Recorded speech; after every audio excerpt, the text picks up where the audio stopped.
Bluff City Media presents the Two Buck Sports Show with your hosts, Rusty Buckets and Uncle Buck. Now, let's get to the show.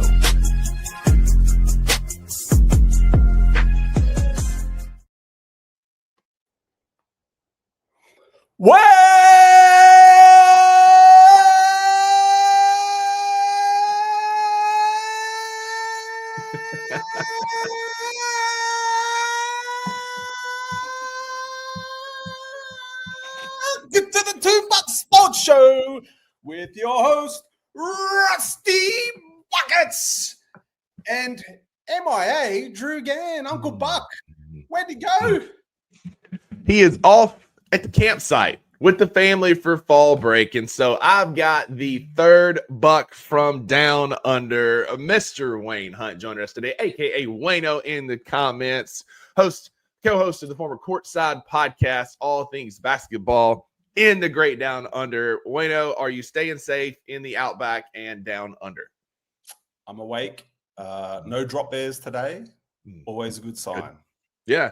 Is it magpie season down there yet? Like where they start attacking people's noggins, or is it always magpie season? Yeah, it's always magpie season. I've seen these videos of like Aussies like biking in the morning, just enjoying their morning commute on their bike, and just like all of a sudden this like rabid bird is just out of nowhere, just like murderously attacking. Yeah. Super territorial, like defend their nests, will swoop you. Doesn't matter. I know people who have like very closely nearly lost eyes. That's wild. From the swoop. Oh man, they are some buggers, but they're actually really, really smart magpies. Mm-hmm. Some people they say they're almost as smart as like dogs.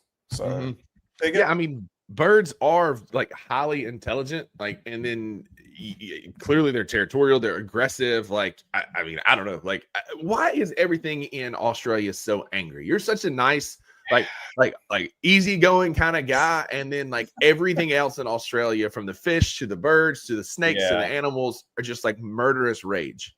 But the best birds that don't fly are the tastiest. So that's true. I mean, here in America, turkeys are like that. They don't fly for very far, but they are wonderful at Thanksgiving with the taters and gravy. I mean, we do a lot of like waterfowl hunting here in America, and those are also quite tasty. So, yeah, man, go make me hungry here at 7 o'clock this morning, 6:30 in the morning. We are pre-recording to get Wayno, not recording in the middle of the night. We were talking off air. He didn't want to do his hooting, hollering, and yelling in the middle of the night with his family sleeping, because he is happily married, recently having an anniversary, and we want that to continue. Appreciate it, boys. Yeah. Appreciate it. So we got Wayno today. We got basketball to talk about. The Grizzlies had a game last night. We're going to Thank God, no more football talk. Oh my God! You know what football I consumed, and I still don't know what the hell's going on. Now, were you watching the right football, not the like football where they kick the ball around, but like the actual like real football? Man. Like hearing you guys talk, I was like, you know what? By the end of this, I would have picked my own team. I'm fully immersed in it. No, that's not what happened. I was like, I'm just as confused. I mean, I know what a first down is. That's about it. You and Maggie both. Like, I was at her house last night, watching the Grizz game, and we were just talking about the show, and she was like, so like, it's going to be a basketball podcast again, right? Like, y'all are a basketball y'all cover the Grizzlies, right? And I was like, I mean, we're going to talk some college football, but yeah, we can talk Grizzlies. So we do have basketball to talk about, but on Thursdays, we do like to just, invest in the people, right? Give back what we've been given. You want to make sure that if you've been given sound advice, that you give that to others. And on this Therapy Thursday, we've got Wayno with some great Aussie advice. I've got a few things on my mind that we'll talk through right after this.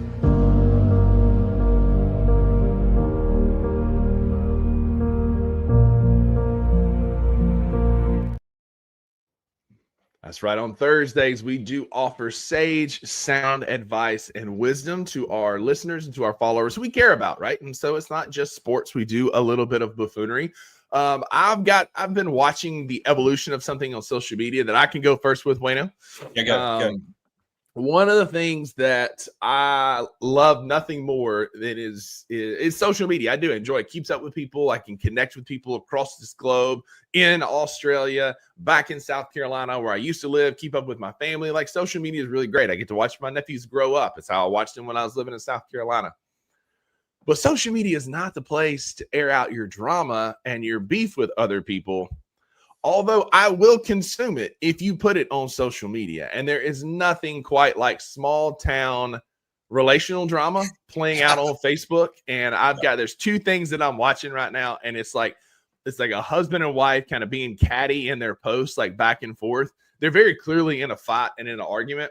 But instead of, Maggie and I, when we fuss, which isn't often, but we've fussed, we've had it in her house, we've had it together, and then that's where it stays, right? You don't post it everywhere. This husband and wife decides to give us a play-by-play of what is going on in their arguments, what they're upset about, whatever is bringing them down. And I don't recommend it, but it does make for viewing pleasure for those of us keeping up with the storyline. Yeah, I think the problem is too many people treat social media like their personal diary, and like write that shit down in a book, store it in your top shelf, and show no one. Yeah, just because you can voice it doesn't mean you should. That's it. Just because you can post on social media doesn't mean you should. Because what's on the internet is forever. You're never going to be able to get it fully scrubbed and off the internet. And this fight is one of them. And then it's kind of similar stuff, just airing drama out with some other situations. Like, again, as a consumer of it, like a bystander, like it's fascinating to watch this experiment in the wild. But then it's like a secondhand embarrassment of these people like airing grievances and stuff. So like if you've got grievances with somebody, be an adult, like Wayno said, have the conversation, write it down in a diary if you need to. They'll discover it in 100 years from now and write books about it, like we've done to the people before us, 100 years ago. But we don't need to see that shit on social media, man. Calm down.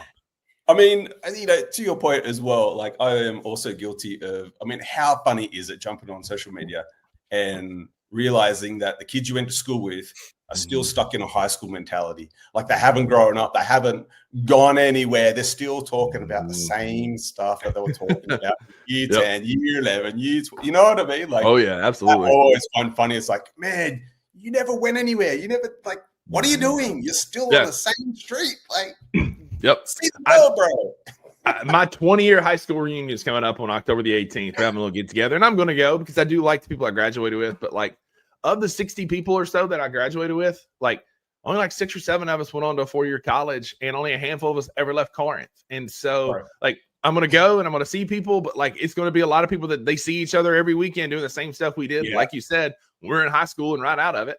And I mean, like, I appreciate y'all that are listening, those of you that are, but like, I needed to get out of Corinth for a little while and spread my wings and see what's out there. And so it took me around this great state of Mississippi to South Carolina, and now living here in Memphis, and I'm better for it, and spread my wings a little bit. But like, yeah, man, that small town drama on social media is so fun to keep up with, man. It's fun, but I'm glad to not be a part of it. Mate, you're going to walk into that reunion.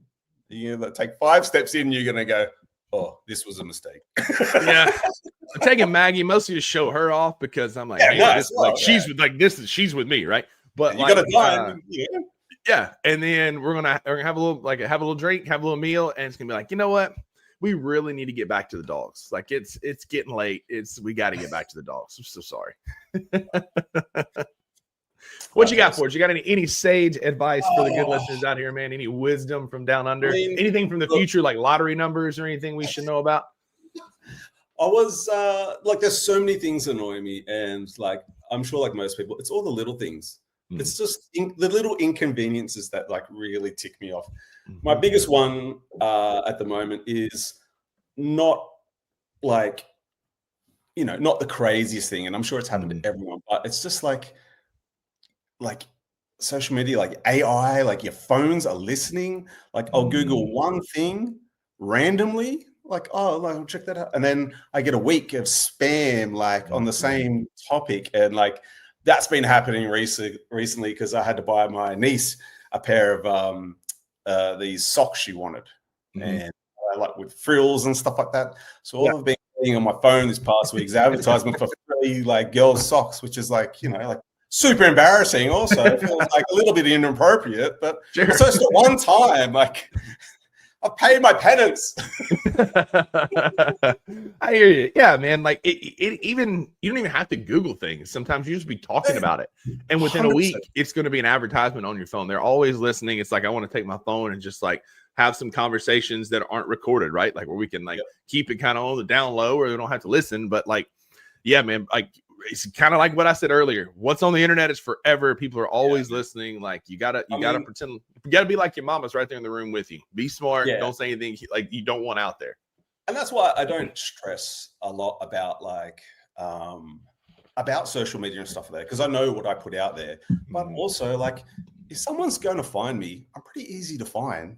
Yeah. Like, I have a license. I have a address. Like, the internet already knows. Like, oh, bro, I freaking love when like the older people on Facebook, like I got an uncle that does it, and older people from my community back home where they're just like, they'll post randomly, they'll copy and paste something. It's like, I do not give Facebook permission to know my location. Oh, yeah, blah, blah, blah. And it's like, brother, when you set that account up, you gave them all that information. Like you can post that all you want, but Zuckerberg's got everything about you that he wants. He knows everything about you. Like, whatever you don't post, that's it. You got one of these, they know everything about you. If you've got a cell phone, everything about you, because they listen to your conversations. And if I'm no longer here, my FBI agent's probably watching this, or NSA agent's probably watching this. If I'm no longer here, I did not unalive myself. I'm just saying. Big Brother's always listening. But that's going to do it for our Therapy Thursday segment of the show. On the other side of this quick commercial break, couple of minutes, we're going to come back. Got a lot of Grizzlies to talk about. Some good, some not so good. It's preseason game number 2. So if you're looking for crash outs, this is not your show. But we are going to have a discussion about some things we've seen on the other side of this commercial break.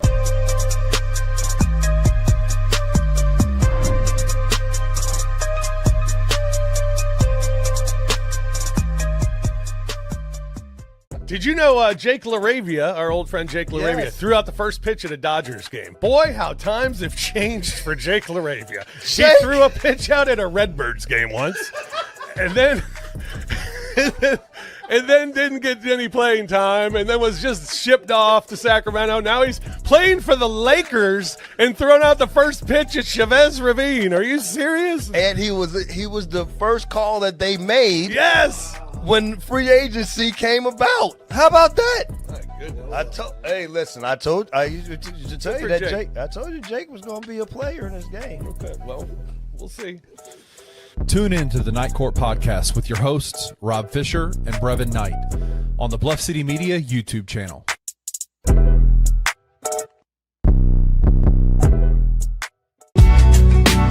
In the heart of the Highland Strip for 27 years, Trilogy Tattoo has helped tell stories for Memphians for generations. Located at 530 South Highland, Richie and his team are waiting to help you tell yours. From tattoos to piercings, your body art should be as unique as you are. Voted a Memphis Flyer top 3 tattoo shop in the city of Memphis since day one. Your story will be safe here at Trilogy Tattoo. Open 7 days a week, Monday through Saturday, 11 to 11, and 3 to 11 on Sundays. They have convenient times waiting on you. Let Trilogy Tattoo help you tell your story.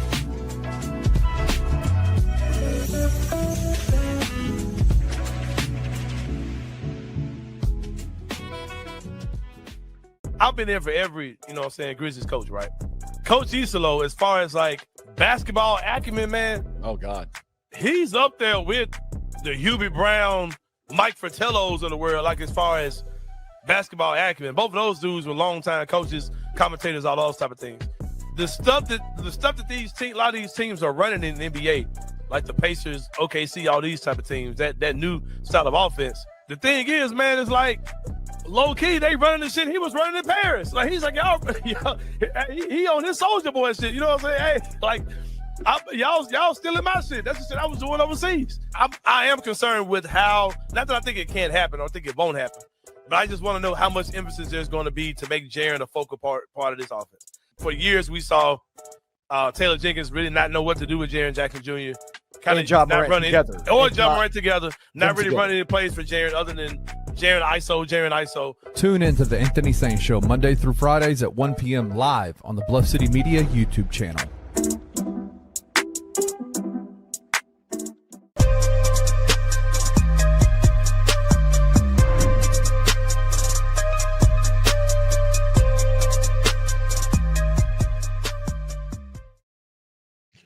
Welcome back to the Two Buck Sports Show. I am your co-host, Rusty Buckets, here Monday through Friday at 11 a.m. Central on Bluff City Media's YouTube channel. And from the comments, we have our guy Wayne O hanging out with us today.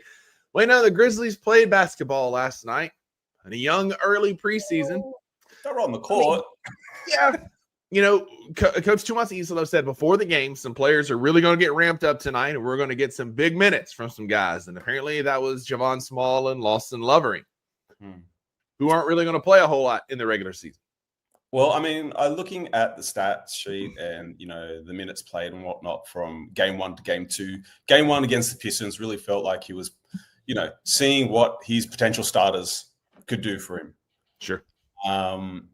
So I'm not too concerned. And then today's game, or yesterday over there, I think maybe for you guys, time zones, you know. Yeah. So the Boston game, it felt like he was really playing out the rest of his bench. And I feel like we feel concerned. We have, like you mentioned before we started the show, a bit of PSTD with this because if you were to watch this on face value, it feels like more of the same from last season. One of my biggest gripes, or one of my biggest critiques, or at least something I'm really looking for Coach Isolo to correct, is us blowing these leads. We get fantastic leads, and for whatever reason, and I mean, I don't even just want to say it's lack of effort, but the guys just drop the ball. Of course, opposing teams are going to make their runs, but we really need to put if we're not going to rebound great, then we really need to capitalize on those runs and stop giving them away, because nothing irks me more last season than exactly that, dropping the ball. And I've got some thoughts on that. We'll get to that here in just a second. But the Memphis Grizzlies did lose 121-103 last night to the Boston Celtics, as there's a mosquito buzzing around here in my office. Jalen finished the night with 21 points. Cedric had 15 last night. 9 of them came in the fourth quarter. In his post-game interview, he said that part of what was going on was he was trying to be too perfect out there. And when he quit doing that, he got out of his own head. He scored 9 points in the final frame. Santi had 12. But the biggest takeaways for me last night, I know, right? He was our third leading scorer. I had to put him on there just for you. Just for you. I know he's your favorite player. Sorry. Your Santi jersey. Yeah, sure. But we did not see Ty Jerome. We did not see Jock Landale. We did not see KCP. We did not see Scottie Pippen Jr. Not that he was really good in game 1, but we didn't see any of those guys last night. Chalk it up to 2 preseason games in 3 days if you want to. One of my big concerns, and one of the things that I could see us doing better than last year, is consistency. Because last year it felt very much like Taylor Jenkins was throwing at the wall and seeing what stuck. I'm not saying that's what Tomas is doing. We've seen 2 preseason games, but that's one of the areas of growth I want to see, is like you talked about. Guys, night in and night out, it's hard to get a rhythm. It's hard to keep big leads or come back, as we've never been. Like last year, we were not a team that played from behind well at all. And I think some of that can be chalked up to inconsistencies. And that kind of leads to our conversation we were having just before. Here is our first quarter substitution patterns. We played 12 guys last night in quarter number 1. I think we saw Taylor Jenkins do that night in and night out. Again, it's October, the year of our Lord 2025. It is October the 9th. This game is October the 8th, 2025. And I'm not too concerned about it in the preseason. We're trying to see what you got. You're playing your bench. But if this same substitution chart appears in November and December and January, I'm going to be upset. Yeah, I mean, how many of these guys, when the season starts, are going to be on this graph? Do you know what I mean? I mean, that's for starters. We hope. Yeah. I mean, yeah, like I'm not too concerned with it. It is preseason. If this is game 1 of the season, though, I'm a bit worried. I suppose my biggest question mark is how long do we as fans accept this team to be in sync and fully engaged in Islo's system? And what's Islo's idea of the length of time before everyone's in sync and running and this thing is a smooth running machine? Because at some point of the season, it has to hit that. Are we equipped? There's a lot of there's a few players like I'm actually like really worried about. I'm really worried about Gigi Jackson. He did not look good last night. You can't crack 20 minutes in 2 preseason games. Yeah. Like, that's pretty alarming because for me, GG, like, I love him, but he looks exactly the same as last year, just a bit bulkier. He looks exactly the same. So he looks lost. He looks, especially defensively, he looks lost. Like, we're in year 3. There is such thing in the NBA as a sophomore slump, and sophomore slumps happen. But by year 3, if you're going to be a consistent NBA player, you've got to start coming out of some of that. You can't have a sophomore and then a junior slump and then expect for the team to continue to be patient with you as you're working through these growing pains. It'd be one thing, like you said, when if he was showing signs of growth, the only growth he's shown is in the weight room, which is great, but those are show muscles right now. I've seen nothing from them to tell me he's a better player. Yeah, and the thing is, too, like, he's on big boy money now. Mm-hmm. Do you know what I mean? Like, it's time to show and prove. Like, there's no how long is the, like, I get it. Like, he's year 3. He's, like, the youngest in the team still. It's amazing. But he's also year 3. And, like, you got to start putting together. You got to start showing us a little something because, I mean, he's way too young and too talented to give up on. That's definitely not what I'm saying. But he's going to find himself falling off this rotation quick because I tell you one thing I have been surprised about is Vince looks pretty good. Mm-hmm.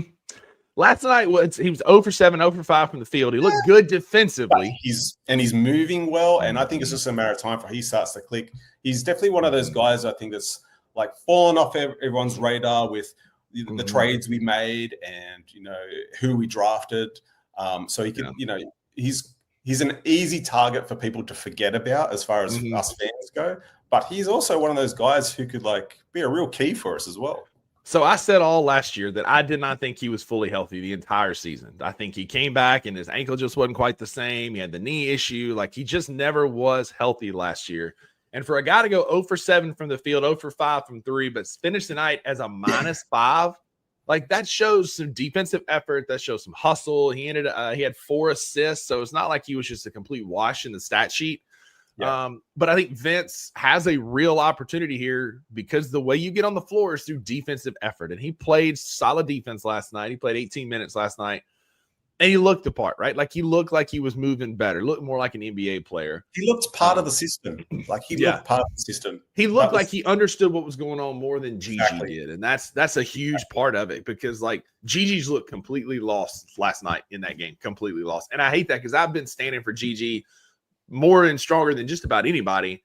Yeah. And you hate to see him just not progress. Yeah, and I don't want to get it twisted. Like, I'm not only going, well, we need to trade Gigi. Like, even if he has a bad year, he's still got – I'm just saying, he's 20 years old. Money. I'm not using the youth as an excuse anymore. It's his 3rd year in the league. Like, you got to figure it out, bro. I agree. It's the same thing with Zach Edey, right? Like, we've seen Zach Edey. Everybody's talked about, like, he's only played 6 years. Well, he's played one of those years in the NBA now. Now you need to see him continue to grow and eat Drew Gams for breakfast, much like Wayno's latest painting back there shows, which is just freaking amazing. But, like, you need to see that growth, which we saw in Cedric Coward through 2 games. Like, watching him, like, you can almost watch him just go, hang on. You can almost watch him last night heading into that 4th quarter just kind of go, because for 7 quarters he played so tense and on edge that it was just like I think if he'd have like got a cut, he wouldn't have let it drop because he was just so nervous that it was just everything was constricted. And then in that 4th quarter last night, he let his metaphorical hair down. I know he doesn't have any, and he finished with 9 points in the 4th quarter. And so, like, just to see a guy be able to take a breath like that, like mid-game, and then be able to finish strong gives me hope that Cedric is going to start taking some steps now in the preseason. Yeah. Look, God bless Anthony Sane on the Sane Show,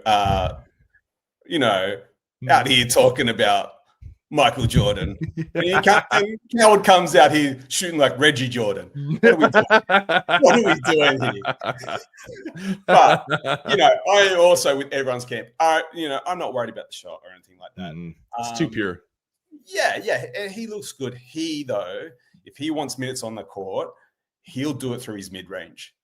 If he can make that his bread and butter and he is a good enough shooter, he reminds me of his mid-range games reminds me of Joe Johnson.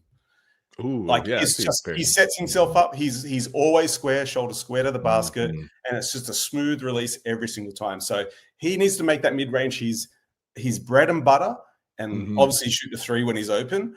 but that'll open up everything. That'll open up his court time. Now, in saying that, he's still a rook. My thought is this.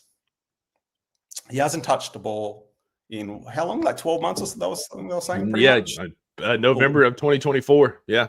Yeah. Like, I mean, if he's good enough, I've heard the arguments about, you know, they don't want him starting and blah, blah, blah, blah, blah, blah. Man, if he's good enough, he starts. Like, that's as simple as that. If they feel like he's good enough, I mean, you wouldn't sit rookie Ja Morant. Do you know what I mean? Like, if you're good enough, you're good enough. You play. And that's my whole taking with Coward. But he hasn't touched the ball in 12 months. Obviously, we had the shaky game in game one. I would not be opposed to getting his reps up in the G League, like say 10 games. Get him down there, get him some burn. If he's not going to see minutes, like if our Cadwell Popes, you know, if our guys are like start firing and like there's real sync, I mean, I don't want him just sitting on the bench, you know, playing 10 minutes here, 10 minutes there. No, I'll like get him full like G League, NBA bodies minutes, like get him going. You don't even need to keep him down there for the 10. I mean, if he starts killing it, bring him back up. But that's what the G League is there for as well. So, you know, you want to help the growth of Coward, and he's not going to see major minutes, then just needs reps. Yeah, I don't hate that at all, especially in a year where FanDuel has adjusted our line. You go to FanDuel.com, the official odds provider of Bluff City Media. You can go to FanDuel and see that our win total has now dropped to 39.5 wins. And if that's going to be the case, like, I'm like Wayno. I'd rather we'll talk about Jalen here in a minute because I got thoughts on Jalen. But you either move him to the G League and let him play, get some reps, get some run, because that's what he needs. Like we've already seen through 2 games, the more run he gets, the more rust he is knocking off. He's playing better already. You've got to have him there for home opener, though. Like, absolutely. Fans want to see him. They like the whole city is like in love with this kid. So it would be injustice. Rightfully so. But I'm just saying, come December, let go get some G League run. Like that's fine, absolutely. But like, if this team is truly going to underachieve, and we have in like we're like 4th in the NBA at finishing higher than our preseason projection over the last 10 years, we're averaging plus 2 games. But let's say we finish around 40 wins. Like that's not going to be good enough for the playoffs in the Western Conference. And I would rather, just like with like a young quarterback in football, to make a football reference, bear with me, or you can probably do this with cricket or rugby or whatever. But a young player, I'd rather watch him get his lumps, right, and learn on the fly versus a guy who's not going to contribute. And that may end up being a G.G. Jackson Jr. or a Vince. I'd rather him get those minutes, or like you said, throw him out there, let him start, let him play, and let him like throw him in the deep end and let him figure it out. 100%. If he's good to go, let him go. I'm just saying, like, if he's edging to more of like these game ones, you know, the preseason, then hey, we've got. I mean, and our G League team is proven. You know, we really develop guys in our G League system. So don't look at it as a demotion. It's you know, if anything, it's going to help you long run. I mean, that's it, and it's going to help this team continue to succeed and overachieve. And hit the over on our FanDuel win total at 39.5, which we consistently do. But you kind of bring up a good point. Our DeMichael Cole of the Commercial Appeal, big fan of DeMichael and his work, said this last night. This is primarily a roster built around Ja and Jaren. Without those 2 on the floor, other guys will be asked to play expanded roles. And it's fair to question if there are guys on the roster capable of that right now. And I think that's a fair question that Cedric Coward can answer.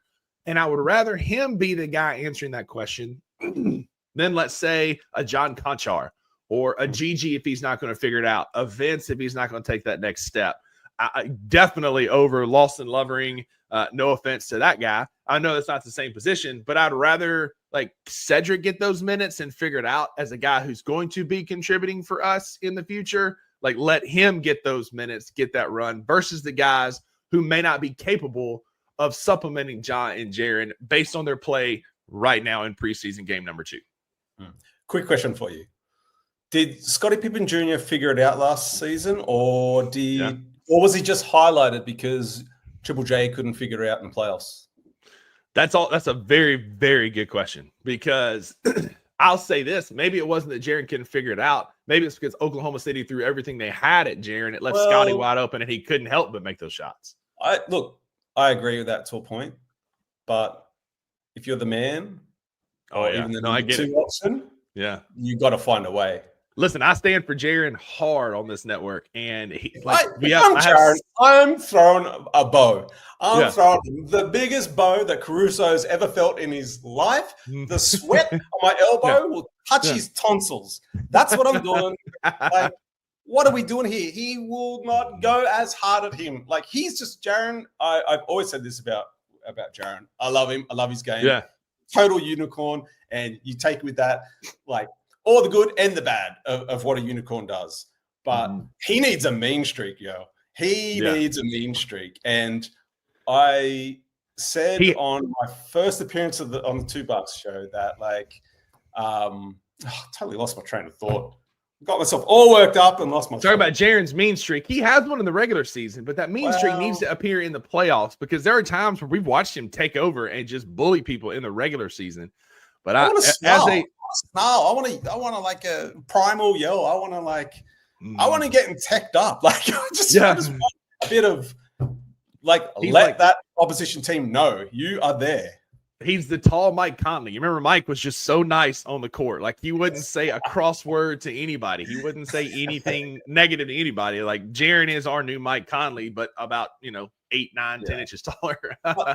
But back to the original point. Like, because he definitely looked not great, and I was expecting a little bit more. I was expecting a little bit more drive. I mean, I don't feel like his last game was massive, and he really turned it on, and he really isolated guys. I mean, in a way, he kind of felt like a watered down version of Ty in that last playoff game. Yeah, because nobody else is doing anything offensively. Absolutely not. And I just wanted more of that, to see more of that, even in the first preseason game. And I just I hope that's a quick turnaround for him. I mean, I remember recently someone talking to him, interviewing him about like motivation and stuff like that. I mean, the guy is always going to have motivation with his name on his back of his jersey. You know what I mean? Like, so he's got that in spades. But I don't know. I feel like a little bit concerned, because I hope he still fits in this system. I think he will. But I also would rather, like, Ty Jerome is carving a role out on this team rather quickly, just in one preseason game. Already looked the part, command of the offense. It looked like he knew he had a really, really good grasp of it. And then that shot is pure, and kind of buttoned up Cedric and some of the bench guys, because I do want to get to Jalen next. Cedric finished last night 7 for 7 from the free throw line. 7 for 7. Yeah, that's the mark of a good shooter. If you're making free throws, the shot is there, the mechanics are there. You continue to shoot the ball well from the stripe, they will start falling in the mid range. They will start falling from 3.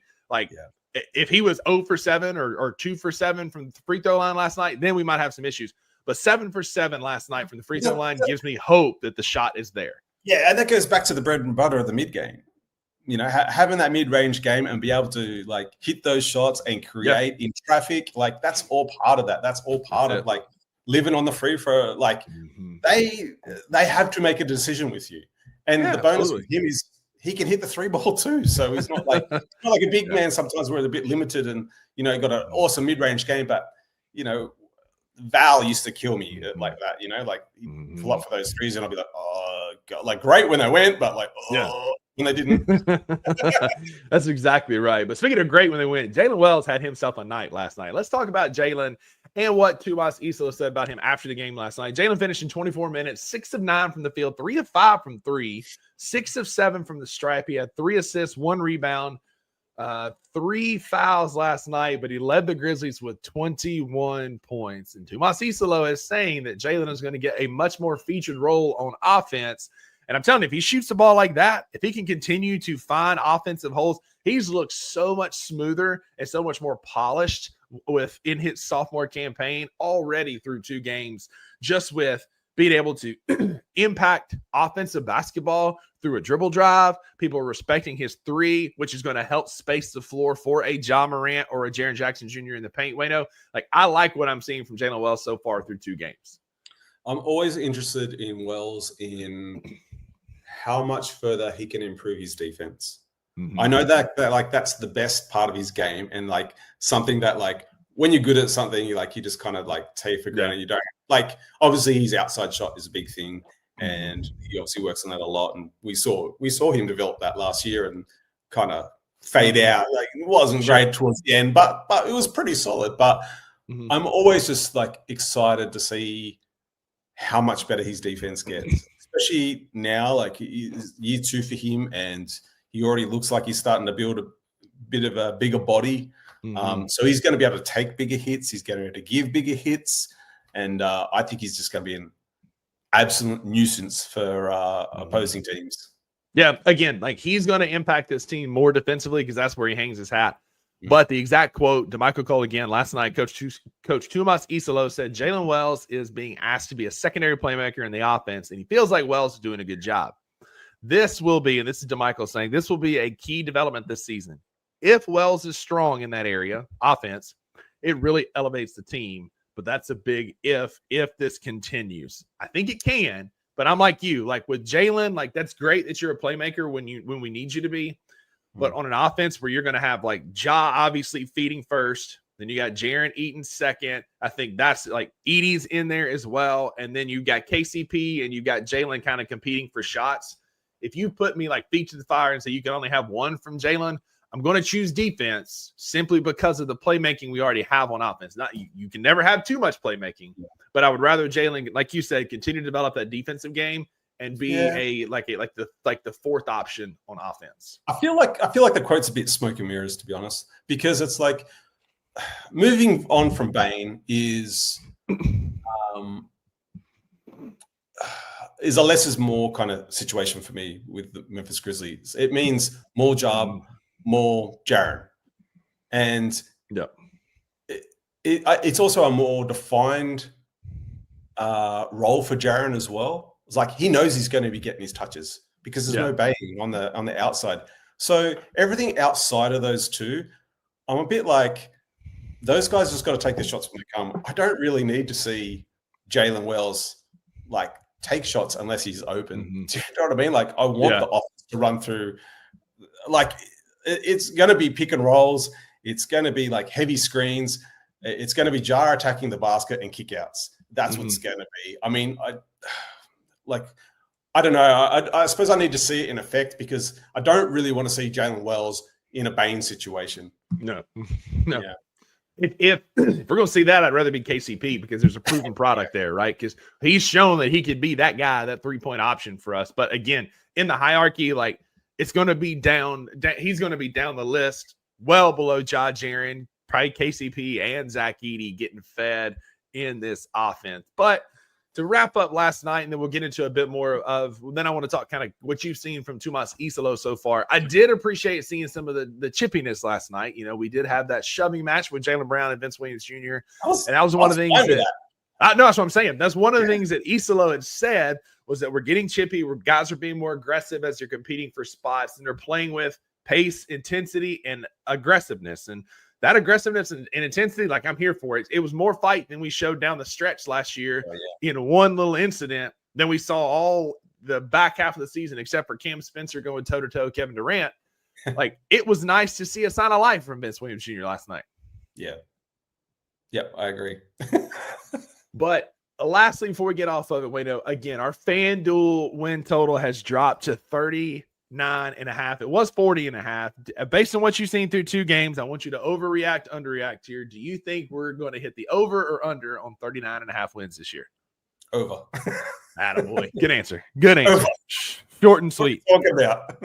Short and sweet. But Tumas Isalo through 2 games has implemented his system, right? We've seen a lot more of the dribble handoff. We've seen a lot more pick and roll. He called it a freelance pick and roll, as we talked about last week on the 2 Buck Sports Show. So far, what I've seen, I do like. I don't love some of the same carryover habits from Taylor Jenkins. Those are some of the question marks that I have. What is this going to look like in November, December? Are we still going to be having as many substitutions? Are we still going to be playing 15 guys a night? Like, again, it's the preseason. It's hard to tell through 2 games so far. And I think you're right. He's kind of airing out his bench last night to see what he has. Yeah. Our next game is not till Saturday. And I'm going to be in the building. So selfishly, I want to see Jock Landale play. I want to see KCP. I want to see Ty Jerome. I want to see Scottie Pippen Jr. They will not have played in almost a week at that point. Like, I want to see them play. What have you seen? You were a big Isolo guy. You were talking me and Drew and Luke into it in the group chat. What have you seen so far from Isolo that you like, and maybe some things that you're questioning? I might just piggyback off some of the things I was questioning from earlier in the show. Last season aside, I think Jenkins showed, though, that he could win without his stars. He showed we had long win streaks without Jar, also with Jaren out as well, and he showed that he could put that team together and win. So, like I like Jenkins for what he was, but the tire ran out of tread. We needed to change it. Super happy with Isolo. Super happy. So for me, early on, I just want to see us be able to compete and be able to put together wins, even without like 3 of our starters. Do you know what I mean? I want us to be at least be competitive, but I don't want it to be this excuse that, we lost, but when will we get Jar back? When will we get Edie back? I don't want it to be that, because I feel like we do have some good pieces. I'm more interested to see what his timeline, what he finds acceptable as far as, all this coming together. And I don't know if I can't really remember a team feeling at least so tight-knit as this season, to be honest with you. Even like just the guys seem to be all echoing the same thing, or like not echoing this, but echoing the same direction of the team, I should say. Yeah. So I think that's super positive. And I think, I know we lost the Martin Luther King game in Memphis, and everyone's like, should be upset about that. Like, it's Adam Silver's like got blinders on, like ridiculous. Yeah. But I do feel like the team game in Berlin in January, I think that's going to be massive for this team gelling, and because by then we'll know who the pieces are, we'll know the roster, and I think them coming together is going to do wonders for this squad. What I was saying that I just liked Isolo, his system. I love the accountability. Like, anyone who reaches out to me, I'm more than happy to show you links of his interviews and stuff like that, and what it's about, and including stories from former players who were he'll hold you accountable in front of the whole team, though, not in a narky I'm the boss kind of way, but that's your thought. Ja, do you think that's correct? You know what I mean? So he's very open book. He will tell you how it is. I want to see a bit more passion from Isolo too. I want to see his European passion come across this squad, because it's only going to do us wonders. I mean, even Jock Landale saw it from afar when he was playing in the same league in Europe a few years ago. He could see the system, the aggressiveness, and what you're talking about, the accountability that Tomas held his teams to. I also I want it to work. Do you know what I mean? I really as an NBA fan, I want it to work. I want the hype of Isolo to come to fruition as well. I want our players to do well, and everyone. I suppose what I just worry about the most is I don't really want a run and gun system, if that makes sense. Yeah. And it can be easily mistaken as that. What I would say is more of a reaction system. Yeah. Yeah. I get that. And kind of the same. I like the defensive accountability. Yes, we've given up 120 in back-to-back games, but there's defensive accountability. We are holding each other accountable defensively, I think, in a different way than we did last year. I think last night, it's going to be hard to take a ton away from last night because, again, he was airing out his bench. It's hard to expect an offense to run when you don't have a single polished, real experienced player on there. Santi Aldama was our most experienced offensive player last night, and that's never a good thing when Santi is your most experienced offensive player. No Ty Jerome, no KCP. Yeah, Jalen Wells, who's year 2, but doesn't quite have the chops other people do. So it's hard to kind of take it like you got to take last night kind of with a grain of salt. But I do like some of the offensive sets. Like last year, it was such a freelance free for all, and it was fun at the beginning of the season. But much like any quirky offense in whatever sport, it got figured out, and teams were able to shut it down in the back half of the season. I think what this new pick and roll freelance offense is taking some clippings of Nola Roach's offense that we ran last year, adding in some more normal offense, which is all we were asking for last year: pick and roll, dribble handoff, high post type play, top of the key type play. And it's just going to make the pace make sense because you have direction to the pace. That's the biggest thing that I've learned from watching the clips that you've sent me and doing research on Isalo for the show is that it's organized chaos. Last year was just chaos. We just ran around and just free for all, and it was like, it was Ja, ISO, Jaren, ISO, Ja, ISO, Dez, ISO. This year, I think we're. Oh, that's keep going. I was just going to say, I think this year we're going to see a lot more of like direction and play, something we've never seen before in the entirety of his career, because the vast majority of Jaren's career has been with Goofy Taylor Jenkins running the team. We've never seen a play for Jaren other than Jaren ISO. Like give the ball to Jaren, let him be a unicorn and figure it out. What I'm hoping and what I've seen so far in Isalo's offense that I think will play well for when Jaren comes back is we're going to have design pick and rolls with John and Jaren for the first time in their career. And I think like there is, not trying to be that Beale Street Blue Glasses guy, but there's a world where we unlock a whole new offensive side to both Ja and Jaren that we've never seen before. And this team is infinitely better than we thought. Yeah. I think also one thing we addressed is serviceable vets on this squad. Mm-hmm. And, I sort of tip my cap to keyword Zach. Serviceable. Yeah. Vets who can play, who can produce. We have that with KCP. Even if he's, it's been said, like even if he had a down year shooting last year for Orlando, he was still good enough to start because of his defense. Mm-hmm. Then you've got like those diamonds in the rough. You've got Ty, who we felt the brunt of Ty. Do you know what I mean? Twice. Yeah. So we've got these safety nets. I mean, I hate being an Aussie being on here talking about my boy Jock. But Jock, yeah, absolutely. I saw good things from Jock in game 1. All I'll say is this: he is the bridge for what did I write down? He's the bridge that we needed between injuries and Edie being played off the floor. So to address sort of Drew Gann, he's Jock. That's what he's going to do. He's a serviceable big, and he's shown with minutes, much like Ty, that he can produce if given the minutes. Go check out his. Some of his bigger games stat lines for Phoenix and even in Houston before the rise of oh my God, what's his name? Alfred Şengün, Steven Adams coming back. Yeah. Mm-hmm. I mean, and if you can sort of like wipe your hands of that, but even on a world stage, even against Team USA, his stat line against Team USA, 20 points, 7 boards, 6 assists, 2 steals.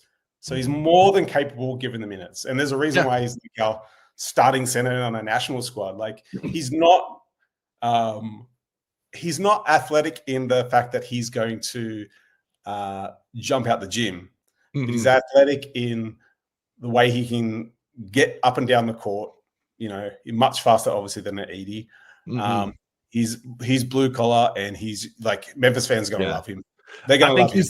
He's the perfect yin to Zach Edey's yang, right? Like Edey is really good at being a big body and rebounding and being a rim protector. And then I think you're going to get a bit more of the offensive touch, offensive pliability from Jock Landale to be able to run out and make those picks at the top of the key and then get back to a spot a bit better than Edey can, especially early on. I think it's a perfect 1-2 punch.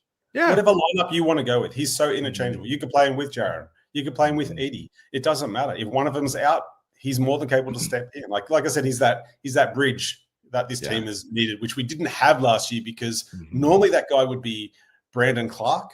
Mm-hmm. But with so many injuries, he also now becomes, the Brandon Clark. Ugly. I was about to say Brandon Clark is now an ugly E word that we don't like to say, but Brandon Clark might be expendable. No, absolutely not. I know, man. Listen, ignorance is bliss. I don't care. I get it. I love BC. I do. But I'll never say a bad word against BC. He's my favorite. Absolutely not. I hate people like, oh, it's time to move on from Brady Clark. No, it's not actually. No. And that's what I'm saying. But what I'm saying, I need somebody that can play. And when BC plays, like, there's nobody better. Like, look back to the MLK game. Who was closing out on Anthony freaking Edwards for us to win that game last year? But Brandon Clark. Like, BC makes winning basketball plays. But the problem is he's playing less than he's not playing more than he's actually playing. And that at this point, like, that's where Jock Landale, that's all we'll say. That at this point, that's where Jock Landale can come in and be helpful. Yeah, 100%. But it's early, right? We still got flyers out. We don't know what we have in Omax. I think my Lance Stevenson comparison still holds true because Omax is utterly chaotic. And then, like, there'll be flashes of brilliance where he'll do something where he'll go get a rebound or block a shot, or he'll make it like a defensive kind of move. And it's like, oh, yes, there it is. That's it. Is he on a two-way? What's he on? He's on a two-way. And it's obvious why he needs to be on the two-way, because there's still a lot of polishing left for his game. But I think that's where Isolo can come in and help these guys out because of the accountability. To tie it all up as we start to wrap up the show with Isolo, like the accountability, the intentionality, the intensity, chippiness, aggressiveness that he's instilling in this team is what we need to kind of continue on that maturation process. You said it already. We've seen the maturation of where guys are saying the right things, pulling in the right direction. They're all like, we're all kind of, it seems like we're all finally like flowing together as a team. And you've seen, again, growth from these guys already, just in the way they handle press conferences and media clips. Ja and Jaren at media day are completely different from, year 2, 3, and 4, Ja and Jaren. They're growing up in front of our own eyes, Wayno. And I think Isolo is the right coach. I'm still all in on Isolo. I'm still, obviously, his success is my success as a fan. So I want him to be successful. I want the experiment to work. And I think it can. We just have to continue to be patient as Grizzlies fans. I agree. Yeah, I 100% agree. I do feel like, I don't know. It's just going to be interesting to see how we start our season. I really like leaving like my evaluations to like after the first 10 games of the year. I think that's like a truer indication like where we're realistically headed. Because you can fumble your way through 2 wins. Do you know what I mean? But like 10 games is a good sample size. I do, in my heart of hearts, though, I do feel like we're a trade away.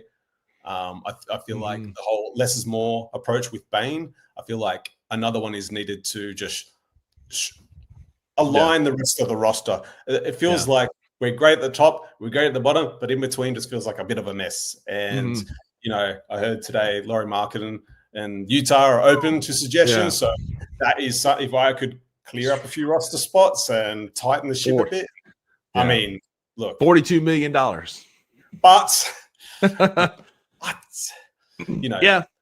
for me, if I'm going to do something like that, in general, it doesn't have to be that trade. But I think in general, like, again, in my heart of hearts, I think we're looking at a trade before deadline and just to shore things up.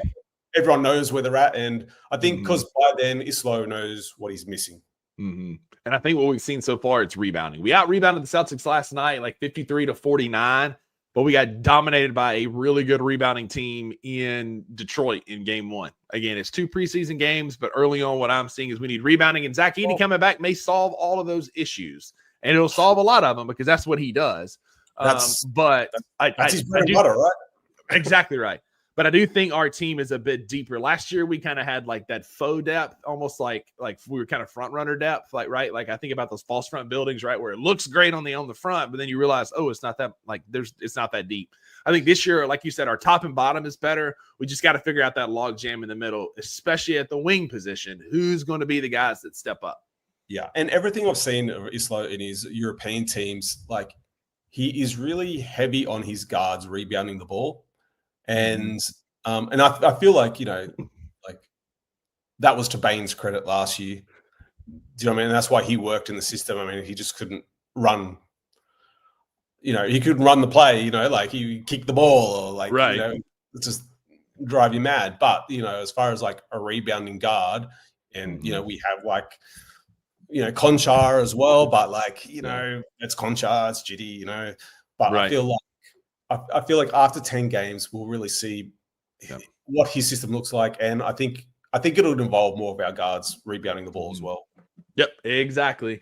Well, that's going to do it for your Thursday edition of the $2 Sports Show. Wayno, thank you for being here with me tonight. For you, this morning for me, this is dropping at 11 a.m. Right now, Wayno, go hop in the Daily Grind comments. I know they need you there. Guys, we'll be back tomorrow. We will be live tomorrow at 11 a.m., and I will have Gabe Kuhn with me tomorrow talking all things college football as we get ready for Saturday. Big Saturday in college football as it's moving day in the SEC. A lot of big matchups in the SEC.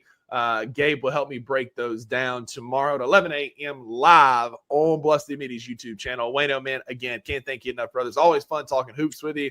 Appreciate you hopping in, man. Anytime. More than happy. I appreciate that. Well, y'all go be a friend to somebody who needs a friend, and we will see you tomorrow at 11 a.m. live.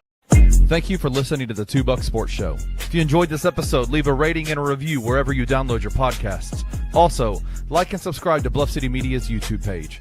We'll see you back here next time.